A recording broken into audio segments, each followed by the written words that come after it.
Welcome to the Cystic Fibrosis Foundation Virtual CF Education Day, Partnering for Care. Help your social worker and psychologist help you thrive. I'm Leslie Hazel, Director of Patient Resources at the Cystic Fibrosis Foundation. This webcast is hosted by the Johns Hopkins Cystic Fibrosis Center and supported through an unrestricted educational grant from Genentech. It is a part of the Partnering for Care webcast series that focuses on the different roles of the healthcare providers in a CF care center that are there to help you or your child with CF thrive. Anyone with CF or who cares for someone with cystic fibrosis knows that it's a team effort. This team includes the person with CF, their family, friends, and the healthcare professionals at the care centers. Partnership is when a person or persons take part in an activity with others. This activity is caring for cystic fibrosis. It's very important to partner with your CF healthcare providers because it will help you or your child learn how to manage CF within your life versus making your life being managed around cystic fibrosis care. This presentation will focus on how you can partner with the social worker and the psychologist at your CF center to learn ways to gain support, to cope with the disease, and manage CF on a daily basis. Questions for this segment come from you. However, questions not related to the topic or that ask for medical advice will not be asked or answered. If you have additional questions, I encourage you to talk with the members of your CF team at your CF center, your social worker, and/or ask for a psychologist to talk to. You can also ask the Cystic Fibrosis Foundation by calling 800-FIGHT-CF or info@cff.org. Joining me is Cindy Barnett and Cythnia Ward of Johns Hopkins CF Center in Baltimore, Maryland. Cindy is the social worker in the pediatric center, and Cythnia is the psychologist, is a pediatric psychologist. So welcome, Cindy and Cythnia. Thank you. So my first question is, describe your roles in the CF center.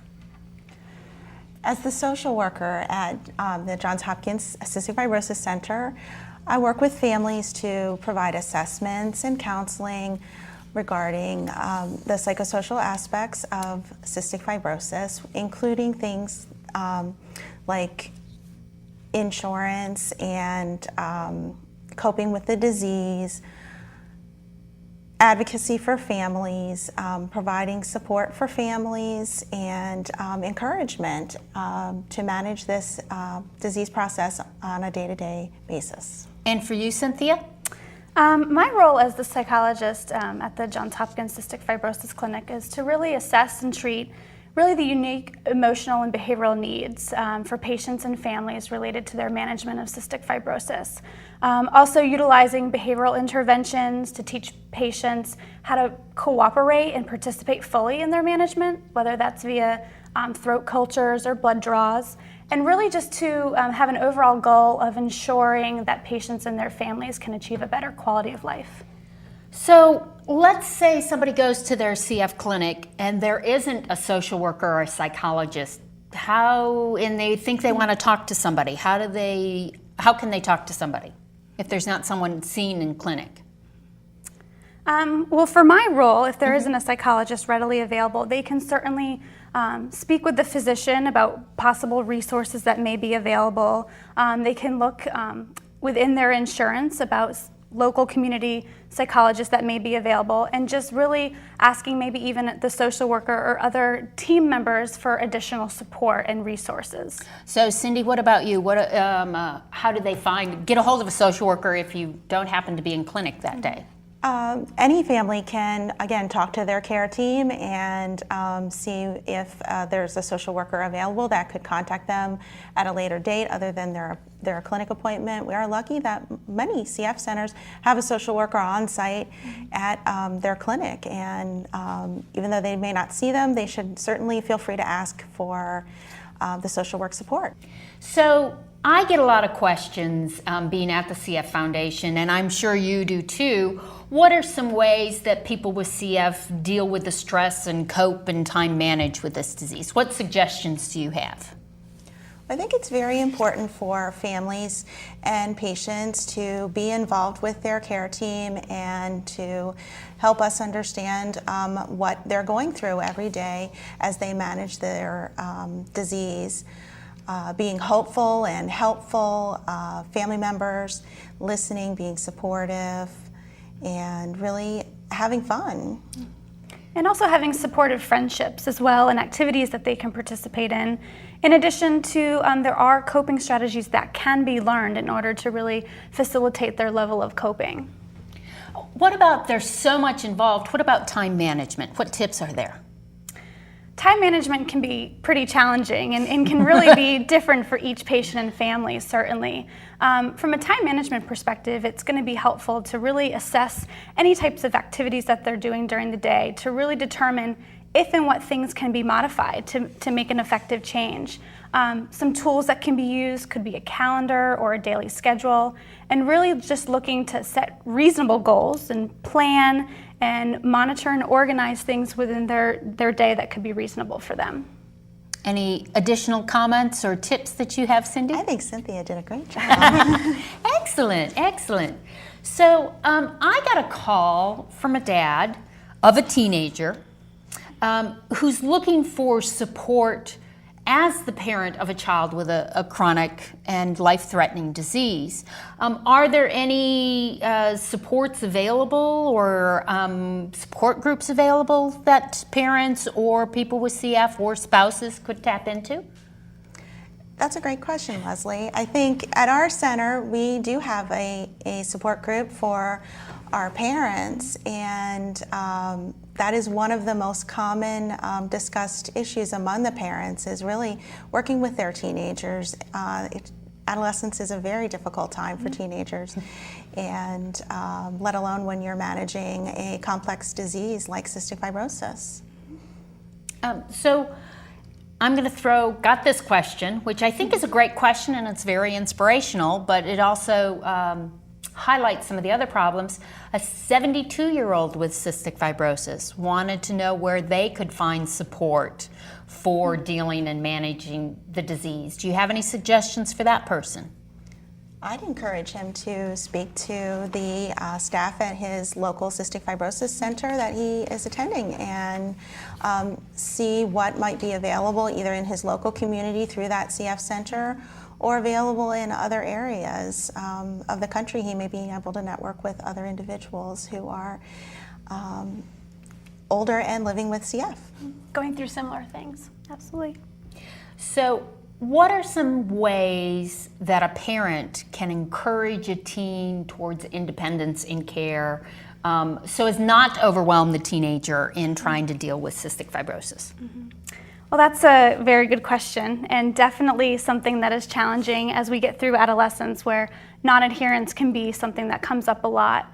A lot of what the research suggests and what we've seen within clinic and our just practice with working with these families is that really looking to not nag and not really get on an adolescent's case about what they should be doing constantly.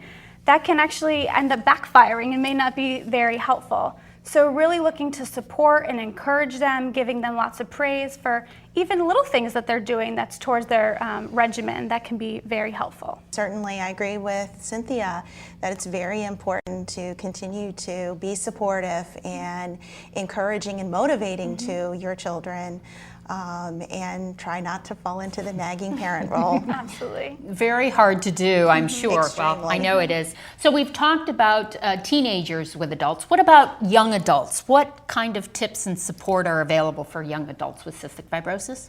Young adults with cystic fibrosis should talk with their teams about the life events that are going on and how they may be challenged to meet their healthcare needs while they are participating in things like work or college. So I would assume that the family, the friends, significant others of the young adults could also be helpful in supporting the young adult as they manage CF on a daily basis. Yes, everyone in their life is involved and will be very supportive in helping them. So I want to change the focus slightly and go into more specifically into your roles. And Cythnia, I want to start with you as a psychologist. Okay. You had mentioned, as you were talking about what your role was, behavioral interventions. What are behavioral interventions, and how can they help someone with cystic fibrosis? Okay, that's a great question. So behavioral interventions are really any type of technique or strategy that looks to modify behavior, whether that's a positive behavior or a negative behavior. Ultimately, as a positive behavior, we would want that behavior to continue to increase, and a negative behavior, we would want that to decrease. So there are certainly specific techniques that parents can use, friends can use to really look to enhance behavior. So what kind of situations might behavioral interventions be used? So for instance, maybe during mealtime, you would certainly want a child or a toddler to increase their ability to eat more at dinner. So if a child is taking bites or swallowing or accepting food, that would be something that we would want to continue, and a parent could use a behavioral intervention by providing lots of praise and reinforcement and encouragement. So for a parent to learn more about behavioral interventions, since you talked about that specifically, who at the care center can they talk to besides the pediatric psychologist? Right, that's a great question. So oftentimes the dietitian is readily informed about these behavioral interventions and can certainly provide psychoeducation around that, in addition to the social worker, who could also provide some experience and recommendations of what might be helpful for the family. Very informative. Now, Cindy, it's your turn. Social work. I get a lot of questions about insurance and patient assistance programs, and you mentioned insurance earlier. What is the social worker's role in patient assistance and insurance coverage? The social worker's role really is to help the patient and family understand what types of insurance are available to them, what types of programs are out there to assist them, because there are many programs that are available to help them manage the financial burdens of this disease. And some of those resources are listed on the slide. The CF Foundation's website under Living with Cystic Fibrosis has a listing of the assistance programs. Additionally, the CF Cystic Fibrosis Patient Assistance Foundation is available, as well as Patient Access Network. So, couple of last questions. This person always prefers to be proactive instead of reactive.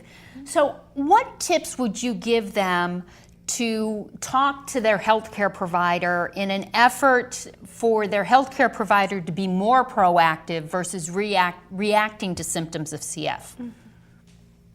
I think that that's a great question, and I would just say to be having an open communication with their physician about what types of style works best for them, so that they aren't likely going to be reactive and they can be more preventative and with their child's disease management. And any tips from you, Cindy? Again, I think it's important for the patient or family to let the team know that that they want to be proactive and they want to do as many preventative things as possible. So one final question, and that is, from your perspective as a social worker and a psychologist, what tips or ideas would you give to the patient or the family, the friends, and the person with cystic fibrosis to help them thrive and improve their life expectancy? I think it's very important, again, just to have good communication with your team, and by team I mean everybody, including the medical team and your family, and really rallying everyone around you, because everyone wants to be supportive, including your healthcare team. Anything to add, Cythnia? No, I would agree. I think that really open communication with your care team is very important and vital. So thank you, Cindy. Thank you, Cythnia. Remember, being a full team member of your CF care team is important in order to help you or your child with CF thrive. You can learn how to fit CF into your life versus your life into cystic fibrosis care. I encourage you to learn more by talking with your CF care center social worker or psychologist. Also, healthcare.gov has an interactive program where you can look at what insurance options might fit best for you. As I mentioned earlier, the CF Foundation website has a lot of good information. Additionally, the foundation also has a Facebook page that you may find helpful. This webcast is a part of the Partnering for Care webcast series. This series includes topics such as partnering for your child with CF, as an adult with CF, during the transition between the pediatric clinic to the adult clinic, when you're thinking about a lung transplantation, what it means to be a CF Foundation accredited care center, how to work with your nurse, your respiratory or physical therapist, how to work with your dietitian, so you or your child with CF can thrive. I also encourage you to watch an archived webcast on the CF Foundation website. There's one on CF healthcare coverage, building life skills to manage CF, and more. So I want to thank you for watching and submitting your questions. Cindy and Cynthia for doing a fabulous job on answering those questions and giving us insights for support and resources for people trying to manage cystic fibrosis.